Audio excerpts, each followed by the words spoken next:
காசி தேசத்தில் ஒரு வேடன் இருந்தானா. அவன் வழக்கம் போல் காட்டுக்கு வேட்டையாட போயிருக்கிறான். ஒரு மானுக்கு நேராக குறி பார்த்து அம்பை விட்டுருக்கான். குறி தவறி போய் அந்த அம்பு ஒரு பெரிய மரத்து மேலே போய் குத்திக்கிட்டுது. விஷம் தடவுன அம்பு. அதனால் மரம் வீணாக போயிட்டுது. அதில் இருந்த இலை காய் எல்லாம் உதிர ஆரம்பிச்சுட்டுது. கொஞ்ச நாளில் அந்த மரம் பூரா காஞ்சி அப்படியே பட்டு போச்சு. அந்த மரத்தில் ஒரு பொந்து, அதில் ஒரு கிளி ரொம்ப காலமாக இருந்துக்கிட்டு இருக்குது. அந்த மரம் நல்லபடியாக வளமாக இருந்த காலத்தில் நிறைய பறவைகள் அதில் தங்கி இருந்தது. மரம் காய ஆரம்பித்ததும் அந்த பறவையெல்லாம் யோசிக்க ஆரம்பிச்சது. சரி, இனிமேல் இந்த மரம் நமக்கு சரிப்பட்டு வராது, வேறு இடம் பார்க்க வேண்டியது தான் அப்படின்னு நினச்சி ஒவ்வொன்றா பறந்து போக ஆரம்பிச்சிட்டுது. கடைசியில் தங்கி இருந்தது அந்த ஒரு கிளி மட்டும்தான். அது அந்த மரத்தை விட்டுட்டு எங்கேயும் போகிறதுக்கு பிரியப்படலை. ஏன்னா அதுக்கு அந்த மரத்து மேலே அவ்வளவு அன்பு. இறை தேடுறதுக்கு கூட அந்த கிளி வெளியே போகிறதில்ல. சாப்பிடாமல் இருந்தால் உடம்பு என்னத்துக்கு ஆகும்? கிளி ரொம்ப வாடி போயிட்டுது. சத்தம் போட்டு கத்த கூட அதால் முடியல. அந்த கிளி இப்படி நடந்துக்கிறது தேவலோகத்தில் இருந்த இந்திரனுக்கே ரொம்ப ஆச்சரியமாக இருந்துதான். நேரில் போய் அந்த கிளியை பார்த்துட்டு வந்தால் தேவையில்லைன்னு தோணிச்சு அவனுக்கு. உடனே தேவலோகத்திலேருந்து புறப்பட்டு பூலோகத்துக்கு வந்து சேர்ந்தான் இந்திரன்.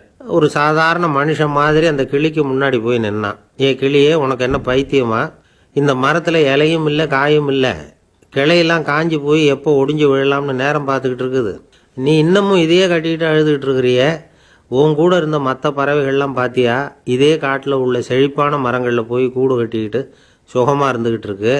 நீ மட்டும் ஏன் இப்படி கஷ்டப்படணும் அப்படின்னு கேட்டான் இந்திரன். கிளியை சும்மா சோதிக்கிறதுக்காக தான் அப்படி கேட்டிருக்கான். அந்த கிளிக்கு தவ வலிமை அதிகம். அதனால் வந்திருக்கிறது இந்திரன் தாங்கிறது அதுக்கு புரிஞ்சு போச்சு.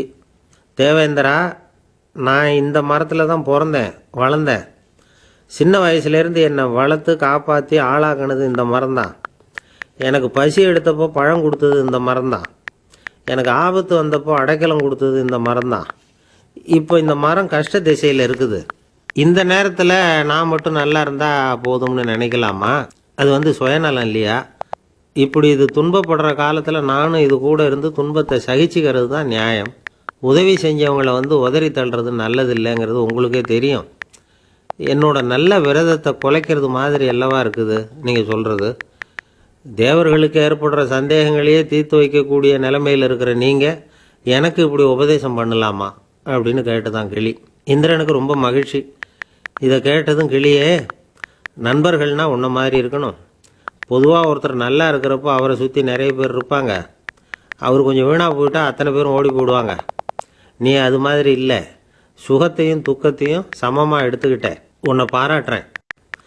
உனக்கு விருப்பமான வரம் ஏதாவது கேளு தரேன் அப்படின்னாரான் இந்திரன். கிளி என்ன வரம் கேட்டது தெரியுமா? இந்த மரம் மறுபடியும் முன்னாடி இருந்தது மாதிரியே இலை பூ கனிகளோட செழிப்பாக இருக்கணும் அப்படின்னு கேட்டுக்கிட்டு தான். அப்படியே தந்தேன்னார் இந்திரன். அடுத்த வினாடியே மரம் முன்னாடி இருந்ததை விட செழிப்பாக பூத்து குலுங்க ஆரம்பிச்சுட்டுது. அந்த கிளியும் ரொம்ப நாள் சந்தோஷமாக வாழ்ந்துட்டு அதுக்கப்புறம் இந்திரலோகம் போய் சேர்ந்துதான். மகாபாரதத்தில் பீஷ்மர் தர்மருக்கு இந்த கதையை சொல்கிறார். மற்றவர்கள் துன்பப்படுறப்போ இந்த கிளி மாதிரி எவன் பரிவு கொள்கிறானோ அவன் மேன்மை அடையிறது நிச்சயம் அப்படின்னு அவர் சொல்கிறார். சரி, அந்த கதையை இந்த சமயத்தில் எதுக்கு சொல்லணும் அப்படின்னா, வயசான காலத்தில் அம்மா அப்பாவை கவனிக்காத பிள்ளைங்க காதில் இது விழட்டுமேங்கிறதுக்காக தான்.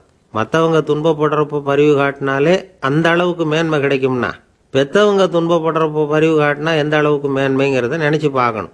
ஒரு வயசான அப்பா தன்னோட பிள்ளைய பற்றி ரொம்ப மெச்சிக்கிட்டார். என் பிள்ளை எப்பவும் புத்திசாலித்தனமாக குடும்பம் நடத்துகிறான். அவன் சம்சாரம் கோவிச்சுக்கிட்டு பிறந்த வீட்டுக்கு போகிற அளவுக்கு அவன் நடந்துக்கிட்டதே இல்லை அப்படின்னார். அப்படிங்களான்னு கேட்டோம் ஆச்சரியமா. ஆமாங்க, ஏன்னா இவனே அவங்க வீட்டுக்கு போய் வீட்டோட மாப்பிள்ளையா தங்கிக்கிட்டான் அப்படின்னார். இவெல்லாம் எந்த காலத்தில் அப்பா அம்மாவை காப்பாற்றுறது?